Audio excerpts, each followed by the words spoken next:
Ahí está. Ok, ya comenzamos. Esta tarde les voy a hablar acerca de lo que yo llamo las dos muertes.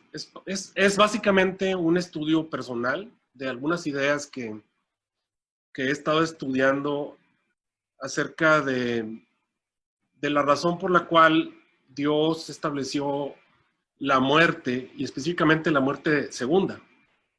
Y otra vez, volvimos a...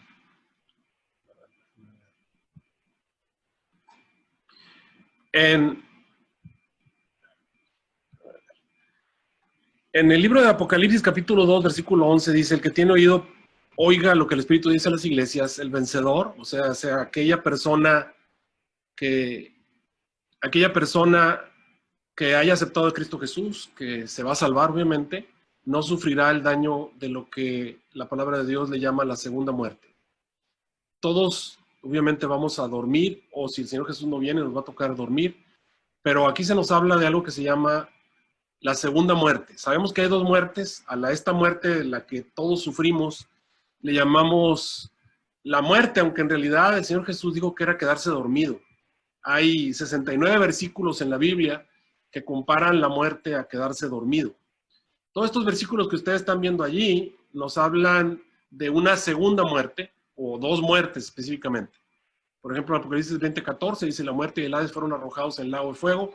Esta es la segunda muerte, implicando que hay una primera muerte y obviamente la segunda muerte.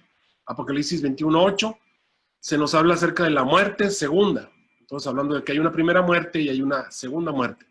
En Apocalipsis 2:11 dice: el que tiene oído, oiga lo que el Espíritu dice a las iglesias. El vencedor no sufrirá muerte, no sufrirá daño de lo que se llama la segunda muerte. En Apocalipsis 20:6 se dice: bienaventurado y santo el que tiene parte en la primera resurrección. La segunda muerte no tiene poder sobre ellos, sino que serán sacerdotes de Dios y de Cristo y reinarán con él, obviamente, los 1000 años. En Judas 1:12 también se nos presenta acerca de estos escollos ocultos en vuestros ágapes, personas que banquetean sin temor, y luego se les presenta como 2 veces muertos a este tipo de personas. Como vemos, la Biblia nos habla, obviamente, acerca de las dos muertes. También sabemos que todos tenemos que comparecer ante un juicio, el tribunal de Cristo, y que en este juicio, obviamente, vamos a enfrentar lo que hicimos mientras estábamos en el cuerpo, sea bueno, sea malo. Y como todos entendemos, la única manera de calificar en este juicio es a través de Cristo Jesús, a través de su gracia, a través de sus méritos. Nosotros no podemos pasar este juicio. Nuestra vida no es digna de calificar en este juicio. Sin embargo, el Señor Jesús ha establecido un plan de salvación para que nosotros podamos salir adelante en el juicio. Algo más que quiero mencionar o quiero comentar es que algunas de las cosas que voy a mencionar aquí yo mismo las estoy estudiando. O sea, son ideas que quiero compartir con ustedes acerca de la razón por la cual el Señor Jesús estableció que debemos morir. Recuerden Hebreos 9:27, dice la palabra de Dios, de la manera en la que fue establecido para los hombres que mueran una vez y enfrentan el juicio. Entonces el juicio, de acuerdo a Hebreos 9:27, el juicio del que nos habla 2 Corintios 5:10, ocurre normalmente, inmediatamente cuando el ser humano muere. Cuando nosotros morimos es como si ya en el cielo supieran quién se va a salvar y quién se va a perder. Ahorita vamos a hablar de eso.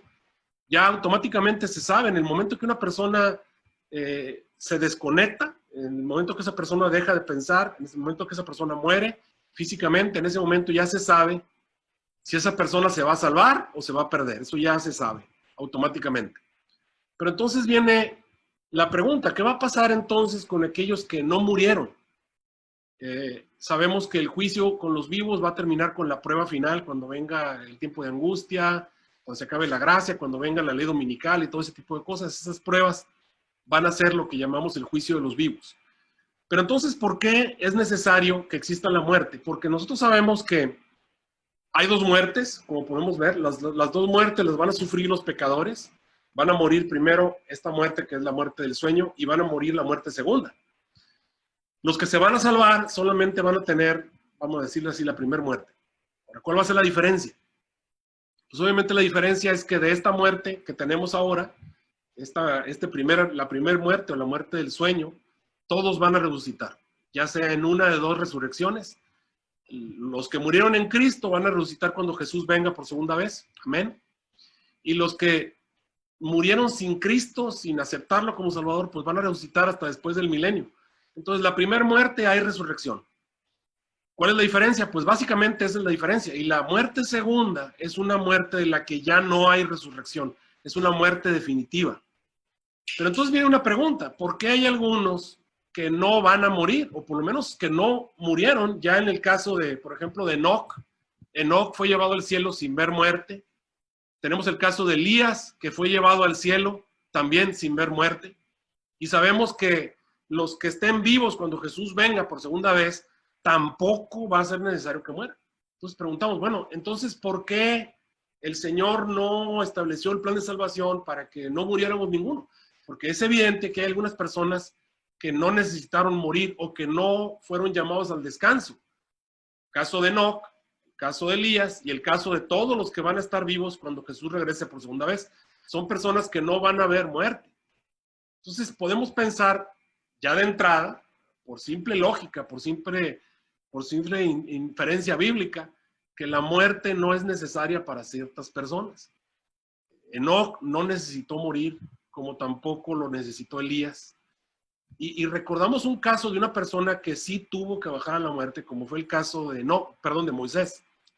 Moisés, que ya era la viva imagen del Señor, hasta le brillaba el rostro, no había una persona más santa que él en la tierra, y aún así Dios vio necesario que Moisés muriera. O sea, ¿por qué a Moisés no se le trató igual que a Elías? Entonces alguno podría decir, bueno, pues fue por asuntos de tipología o por asuntos de simbolismo. Sin embargo, a través de la Biblia podemos entender que va a haber algunas personas que no van a morir y por lo tanto no era necesario que murieran. Entonces hablemos acerca de esta necesidad y algunas cosas que yo he llegado a creer o a entender a través del estudio de la Biblia y quiero presentárselas a ustedes como una mera posibilidad acerca de lo que realmente está ocurriendo, por qué algunas personas no fue necesario que murieran o cómo funciona con ellos, por qué ellos fueron llevados al cielo sin sufrir la primera muerte. ¿Y por qué los que estén vivos cuando Jesús venga van a poder ser llevados al cielo sin ver muerte? ¿Y por qué los que estamos aquí en la tierra el Señor ve necesario que muramos? Para eso, quiero recordarles que todos legalmente estamos condenados a muerte. Todos estamos condenados a muerte. Dice Romanos 6:23, porque la paga del pecado es muerte. Entonces todos somos pecadores, por lo tanto todos estamos condenados a morir. Pero dice la palabra del Señor que hay una dádiva que Dios dio y esa dádiva es vida eterna en Cristo Jesús, Señor nuestro. Ahora, Romanos 3:23 nos dice que todos estamos destituidos de la gloria de Dios porque todos hemos pecado. Entonces, automáticamente, nosotros podemos entender que estamos condenados a morir. Y quiero ponerles un ejemplo. Todos ustedes ven allí a una figura humana. Esta figura humana no nos representa bien a todos, porque más bien los hombres no somos negro, así, color negro de la maldad. Somos grises, vamos a decirlo así, o somos mezcla de negro de maldad con gris. Y realmente eso es lo que somos. Pero en realidad nuestra condición es insalvable. Estamos condenados a morir. Nuestra condición es digna de muerte. Romanos 3:23 dice que estamos condenados a morir, no hay manera de solucionarlo. Ahora, entonces, ¿por qué si todos estamos destituidos y la paga del pecado es muerte, por qué Elías no murió y por qué Enoc no murió y por qué un grupo de personas van a ser llevados al cielo sin ver muerte? ¿Cómo funciona este asunto? Bueno, déjenme explicarles un poquito acerca de algunas cosas que estoy entendiendo. Lo que yo he entendido es que para salvarnos, el ser humano necesita que Dios obre un milagro en nosotros, que Dios obre una transformación milagrosa para poder salvarnos. Este no es un asunto humano, es un regalo total y completamente de Dios, no es por obras humanas, es un regalo de la misericordia del Señor. Y a esto se le llama el nuevo nacimiento. El Señor Jesús le dijo a Nicodemo, allá en San Juan, capítulo 3, déjenme regresarme. El Señor le dijo a Nicodemo, ¿se acuerdan? El que no naciere otra vez no puede ver el reino de Dios. Nicodemo quiso un poquito burlarse o más bien excusarse delante del Señor, como que no entendía lo que le estaba diciendo. Dice, ¿cómo puede el hombre nacer siendo viejo? ¿Puede entrar en el vientre de su madre y nacer? Y Jesús le dijo, mira, Nicodemo, de cierto te digo que el que no naciere del agua y del espíritu no puede entrar en el reino de Dios. Lo que es nacido de la carne, carne es, así como tú y yo, que somos nacidos de la carne, somos carne. Lo que es nacido del espíritu, eso es lo que no tenemos. Necesitamos el nacimiento del espíritu. Y ese nacimiento del espíritu, solamente Cristo Jesús nos lo puede dar. Necesitamos a Cristo Jesús para nacer. Por eso dice, no te maravilles que te dije, es necesario nacer otra vez. El viento donde quiere sopla y oye su sonido, mas no sabes de dónde viene ni a dónde va. Así es todo aquel que es nacido del espíritu. Entonces, entendemos que tenemos que nacer otra vez. Ahora veamos lo que esto quiere decir en la gráfica que les estoy presentando. Ahí está, esta persona nos representa a ti y a mí cuando nacemos. Así nacemos. Condenados a muerte, pecadores. Y entonces en algún momento el Señor produce en nosotros el nuevo nacimiento. El nuevo nacimiento sería esto. ¿Vieron la diferencia? Lo voy a poner otra vez más. Ese puntito amarillo en la cabeza, yo lo voy a describir como el nuevo nacimiento del ser humano. Los seres humanos nacemos pecadores, estamos desprovistos de la gloria de Dios, pero Dios en su misericordia implanta en nosotros esta nueva naturaleza, ese nuevo nacimiento. Cuando nosotros tenemos ese nuevo nacimiento, nosotros somos salvos. ¿Qué se requiere para que una persona se salve? Pues que tenga ese puntito amarillo en la cabeza, vamos a decirlo así. No importa que la persona esté así toda oscura de su vida, no importa. Lo único que se requiere es que la persona tenga ese puntito allí. Vamos a decir que esta persona que están viendo ustedes en la pantalla es el ladrón en la cruz. El ladrón en la cruz era así hasta el día en que se encontró con Jesús y Jesús implantó en él la nueva naturaleza.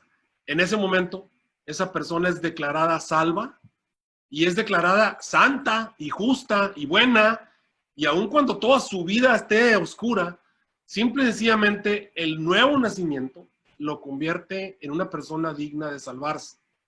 Ahora, no importa el tamaño del nuevo nacimiento, no importa, ya es una nueva criatura. Esa persona no es la criatura que nació, esta es la criatura que nació, ahora es una nueva criatura porque tiene el nuevo nacimiento. No era una nueva criatura, ahora es una nueva criatura, diferente a lo que nació, y eso es lo único que se requiere para que una persona realmente se salve. Pero entonces viene algo, esta nueva naturaleza que Jesús implanta en nosotros no se queda de ese tamaño, esa naturaleza va a crecer y empieza a envolver todo lo que somos, eso es inevitable. Después de haber sido justificados, dice el apóstol Pablo, tenéis por fruto la santificación y como final la vida eterna. La nueva naturaleza comienza a tomar control de la persona y comienza a crecer dentro de nosotros. Y todos los que hemos nacido de nuevo, hemos experimentado esto. Nos damos cuenta que dentro de nosotros hay dos naturalezas. Tenemos la naturaleza carnal con la cual nacimos y tenemos la naturaleza espiritual que Jesús implantó. Y de pronto encontramos que todavía en nuestros miembros, todavía la naturaleza carnal está bastante grande, como la persona que están viendo ustedes ahí en la imagen. Su naturaleza espiritual creció y ya no es el mismo que era años antes, ni es el mismo que nació en la tierra, es diferente, ya su naturaleza espiritual creció. Y tampoco se va a quedar así, va a crecer y va a irse siendo más grande y más grande y más grande. Y esto es lo que ocurre en el proceso de la santificación de todos los cristianos que hemos aceptado a Cristo Jesús. La nueva naturaleza que Jesús implantó va tomando control de nuestra vida y se va haciendo más y más grande y más grande, pero aún sigue estando ahí el viejo hombre. Todavía quedan restos del viejo hombre. Ustedes pueden ver que en esta figura que estamos viendo en la pantalla, todavía está el viejo hombre ahí. Está creciendo, antes estaba así, y cuando Jesús lo implantó estaba así, pero ahora, al haber permanecido en Cristo Jesús, esa persona va creciendo. Ahora, ¿qué se requiere para que nosotros crezcamos?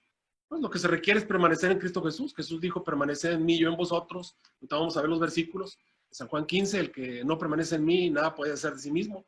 Obviamente, el que permanece en mí se lleva mucho fruto. Separados de mí, nada podéis hacer. De modo que si alguno está en Cristo, nueva criatura es, las cosas viejas pasan, todas son hechas nuevas. La persona tiene que estar en Cristo. Para estar en Cristo básicamente es ir al lugar santo todos los días, usar los muebles de comunión que necesitamos con Jesús, el candelero, la mesa de los panes de preposición que representa el alimento espiritual, la oración representada por el altar del incienso, todos los días, la persona que permanece en la testificación cristiana, las prácticas de campo, vamos a llamarle así, de las obras que el Señor Jesús establece en nosotros a través del Espíritu Santo. Eso permite que el ser humano vaya creciendo espiritualmente. Ese crecimiento es inevitable. Todos aquellos que tienen la nueva naturaleza, cuando siembran para el Espíritu y cuando se alimentan la naturaleza espiritual va a crecer. Y llega el momento en que la nueva naturaleza va venciendo a la antigua naturaleza. Llega el momento en el que ya somos así como Moisés. Eso que están viendo ustedes, yo diría, ese es Moisés. Ya parece ser que la naturaleza espiritual ha tomado el total control de su vida. Ustedes lo pueden ver casi totalmente una criatura totalmente distinta a la que nació en este mundo. O sea, la que nació en este mundo era así. Ahora Jesús implantó su nueva naturaleza, fue creciendo.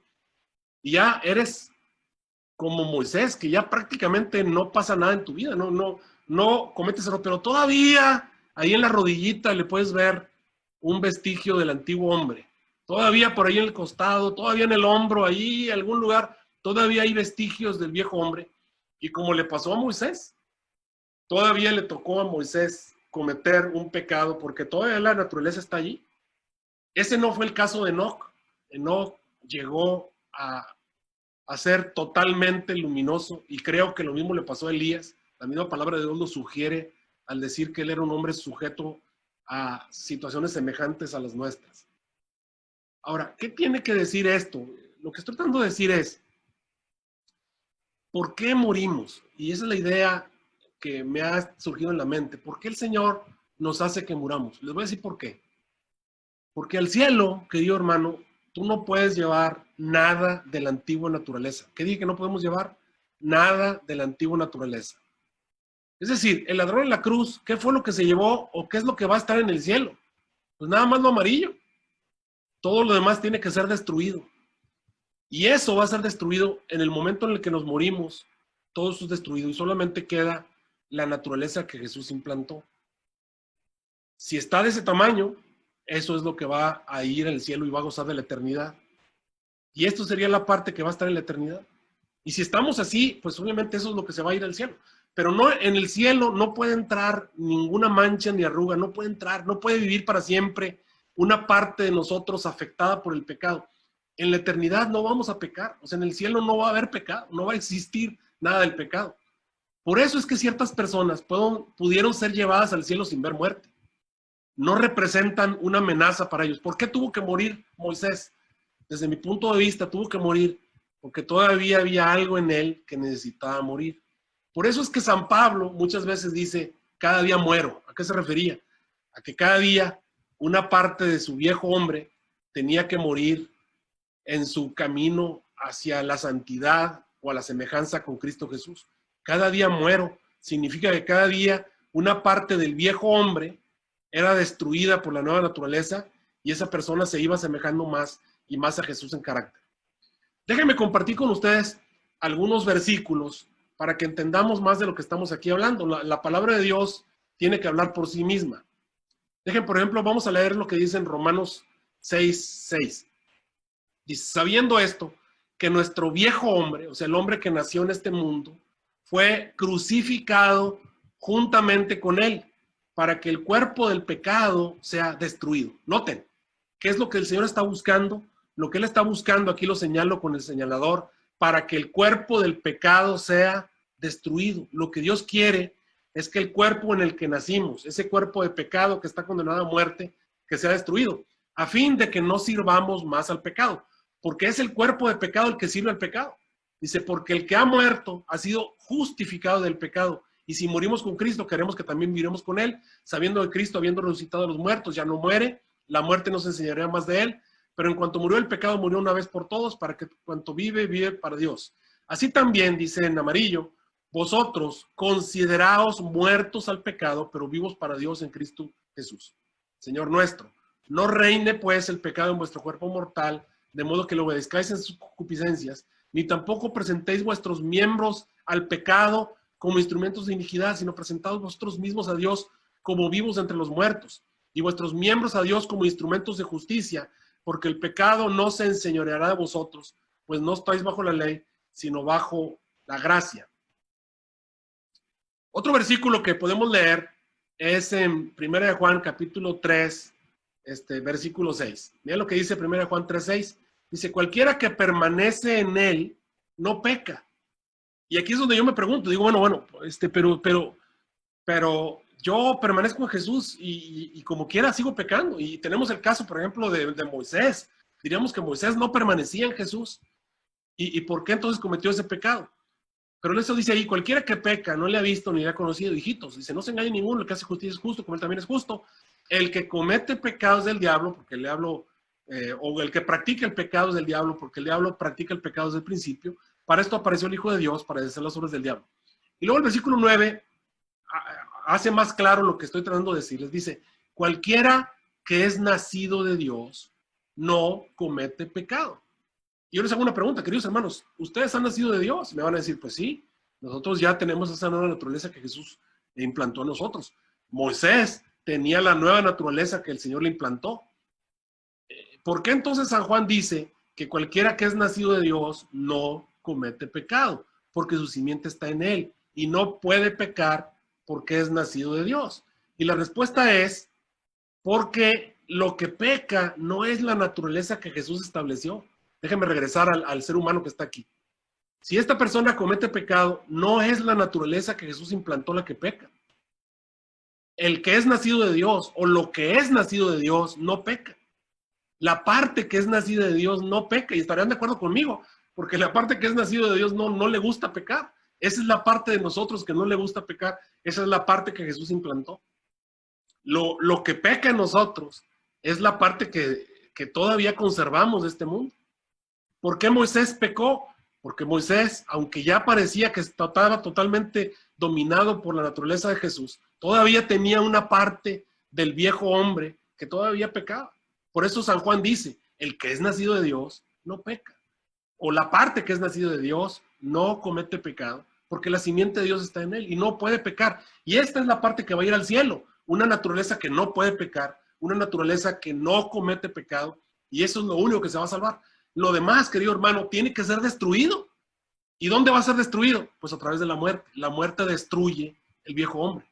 Por eso es que si no nacemos otra vez, no nos podemos salvar. Porque si nosotros nos encuentran así, pues tiene que ser destruido el viejo hombre y es todo destruido.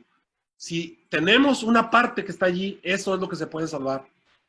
La naturaleza que Jesús implantó, esa es la naturaleza que no peca y esa es la naturaleza que puede ir al cielo sin ver muerte. Ahora veamos otros versículos. En 1 Juan 5:18 vuelve a decir exactamente lo que les estoy hablando. Mira lo que dice ahí. Sabemos que cualquiera que es nacido de Dios no peca, una vez más. Mas el que es engendrado de Dios se guarda a sí mismo. Nota, tienes que haber sido engendrado de Dios para guardarte a ti mismo y el maligno no le toca. Sabemos que somos hijos de Dios y todo el mundo está puesto en maldad, pero sabemos que el Hijo de Dios es venido y nos ha dado entendimiento para conocer al que es verdadero y estamos en el verdadero, en Jesucristo su Hijo, el cual es el verdadero Dios y finalmente la vida eterna. Otro versículo tal vez que tiene que ver en Romanos 6:1, el apóstol Pablo dice, perseveraremos en el pecado para que la gracia crezca, en ninguna manera, porque los que hemos muerto al pecado, vuelve a decir San Pablo, ¿y cuál es la parte de nosotros que ha muerto al pecado? Pues no podemos decir que la vieja naturaleza haya muerto al pecado, porque la vieja naturaleza sigue pecando. Entonces, ¿qué es lo que ha muerto al pecado? Lo que ha muerto al pecado es la naturaleza que el Señor Jesús implantó en nosotros. Y eso fue lo que pedimos cuando nos bautizamos. Lo que pedimos cuando nos bautizamos fue que este viejo hombre muriera. Se lo pedimos abiertamente, hicimos una declaración pública. Le dijimos, Señor, no me gusta esta vida en la que nací, yo quiero morir y quiero resucitar a esa nueva vida que tú me das. Y esa nueva naturaleza que tú me vas a implantar, esa es la que yo quiero. Por eso es que morimos simbólicamente a través del bautismo, declaramos públicamente que queremos que la naturaleza en la cual nacimos sea destruida. Lo hemos declarado públicamente a través del bautismo. Por eso San Pablo decía, cada día muero. Hermanos, es tan cierto como el orgullo que siento por ustedes que Cristo Jesús nuestro Señor, que he ganado, sí, dice, solo por motivos humanos. En Éfeso luché contra las fieras, si los muertos no nos citan, comamos y veamos que mañana moriremos. San Pablo habla acerca de la resurrección como el momento en el que nosotros nacemos o resucitamos ya con un cuerpo incorruptible, que es necesario obviamente para heredar la inmortalidad. En 1 Corintios capítulo 15 dice, es necesario que esto corruptible sea revestido de inmortalidad, perdón, de incorrupción, y esto mortal sea revestido de inmortalidad. Es necesario que el cuerpo que tenemos sea destruido y tengamos un cuerpo diferente con la naturaleza que el Señor Jesús implantó, permeando todo ese cuerpo. Ahora, ¿cómo podemos nosotros entonces hacer que esta naturaleza que no peca, esta naturaleza que el Señor Jesús implantó, que va a heredar la inmortalidad, crezca? Pues tenemos que permanecer en Cristo. 2 Corintios 5:17 dice, de modo que si alguna persona está en Cristo, se convierte en una nueva creación, las cosas viejas pasan, todas son hechas nuevas. En San Juan 15:4, vuelve a decir exactamente lo mismo, se permaneced en mí y yo en vosotros, como el pámpano no puede llevar fruto por sí mismo si no permanece en la vid, así tampoco vosotros si no permanecéis en mí. Yo soy la vid, vosotros los pámpanos, el que permanece en mí y yo en él, este lleva mucho fruto, separados de mí, nada podéis hacer. Entonces, una vez más, tenemos que entender que la permanencia en Cristo Jesús hace que nosotros crezcamos a una naturaleza semejante a la de Cristo Jesús. Esta es una constante de toda la vida. Aquella persona que no crece espiritualmente, pues entonces no está vivo espiritualmente. La vida espiritual nos va llevando de escalón en escalón a crecer, a llegar a una semejanza con Cristo Jesús. A un nivel de perfección como el que tenía Enoc cuando fue llevado al cielo, a un nivel de perfección como el que tenía Elías cuando fue llevado al cielo, que no necesitaba morir físicamente, creo yo, y créanlo así, porque no había necesidad de que muriera. Y el mismo nivel van a tener todos aquellos cuando Jesús venga por segunda vez, que van a ver a Jesús sin ver muerte. No va a haber necesidad de que pasen por la muerte, porque su nivel va a ser un nivel en el que ya el viejo hombre ha muerto totalmente, completamente. La muerte segunda, obviamente, no va a tener lugar sobre estas personas. Las personas que han nacido otra vez, no importa el tamaño que tenga su vida espiritual, no tienen que morir la muerte segunda, porque la muerte primera destruye la parte que tiene que morir. Así que esas personas, lo único que hace el Señor es tomar esa naturaleza que quedó, implantarla en el nuevo cuerpo, y esa persona va a hacer, miren, algo que les quiero enseñar es una cita del Espíritu de Profecía. Déjenme encontrarla por aquí. Aquí está. Esta cita está bien interesante. Y miren lo que la hermana White dice. Y si no lo entendemos como se lo estoy explicando, no habría otra manera de entenderlo. ¿De qué está hablando la hermana White en este texto? Miren lo que dice ella. Dijo, es algo solemne morir, dijo ella. Pero es mucho más solemne vivir. Dice, cada pensamiento, palabra y acción de nuestra vida volverá a confrontarnos. Y lo dice ella, tendremos que seguir siendo durante toda la eternidad lo que no hayamos hecho durante el tiempo de gracia. La muerte provoca la disolución del cuerpo, pero no produce cambio alguno en nuestro carácter, ni lo cambia tampoco la venida de Cristo. Tan solo lo fija para siempre sin posibilidad de cambio.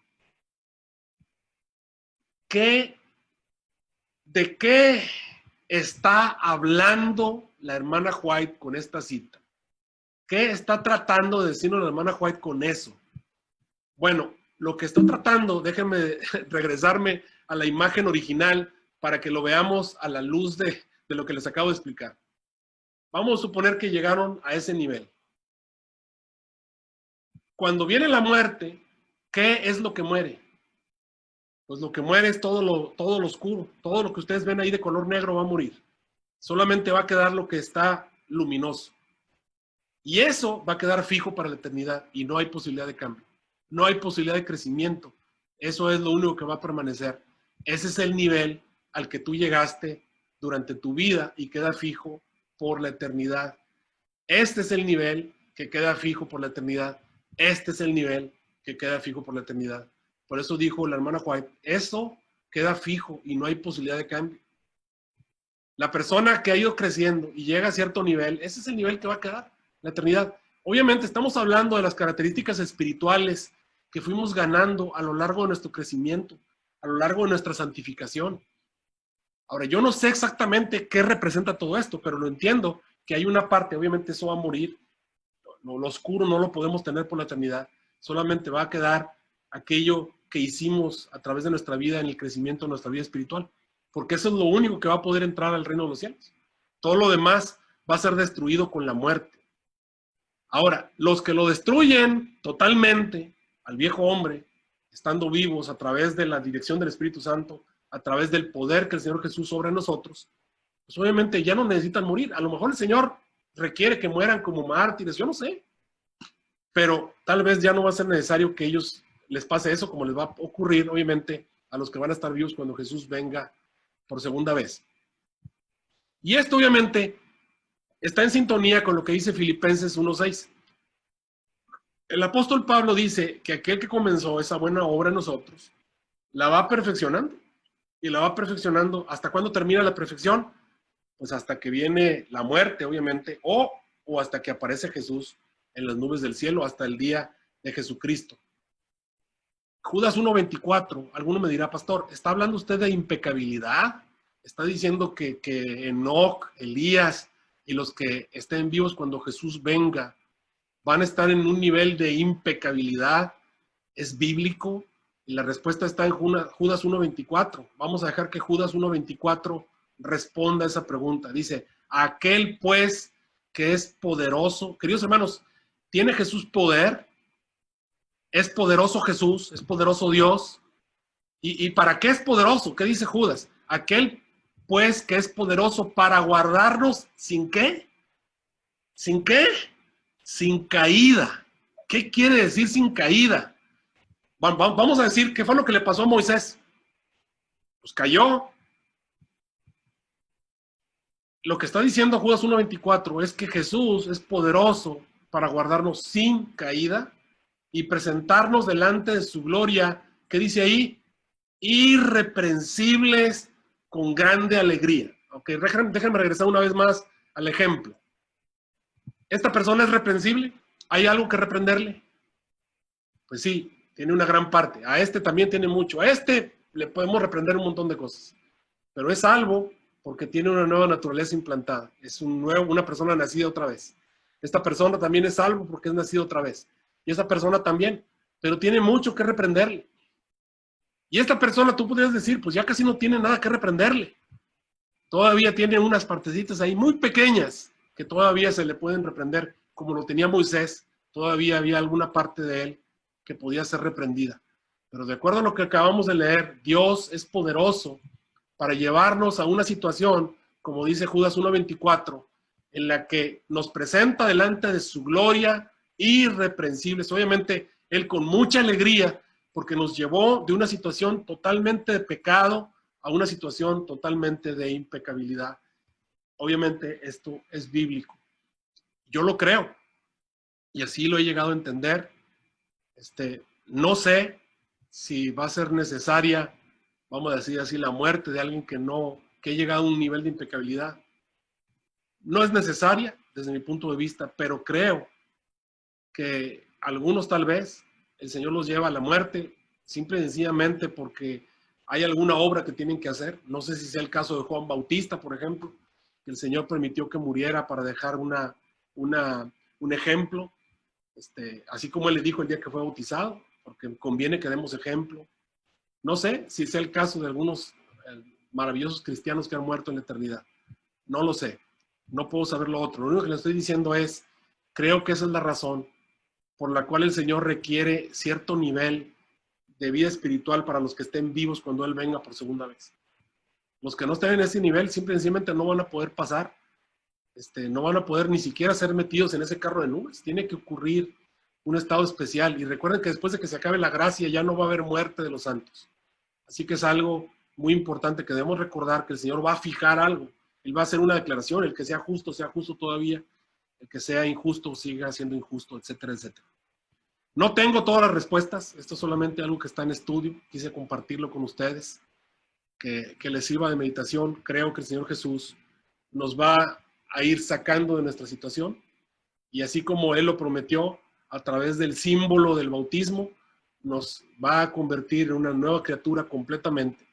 Eso fue lo que nosotros pedimos el día que nos bautizamos, fue lo que nosotros suplicamos, que no queríamos que esta naturaleza en la cual nacimos permanezca, sino que Él nos resucite para tener una vida diferente, y esa vida es una nueva vida en Cristo, y que a través de su poder y a través de la buena obra que Él empezó en nosotros, podamos llegar a ser semejantes a Él y vivir con Él para siempre. Que el Señor les bendiga a todos ustedes, y déjenme dejar de grabar también.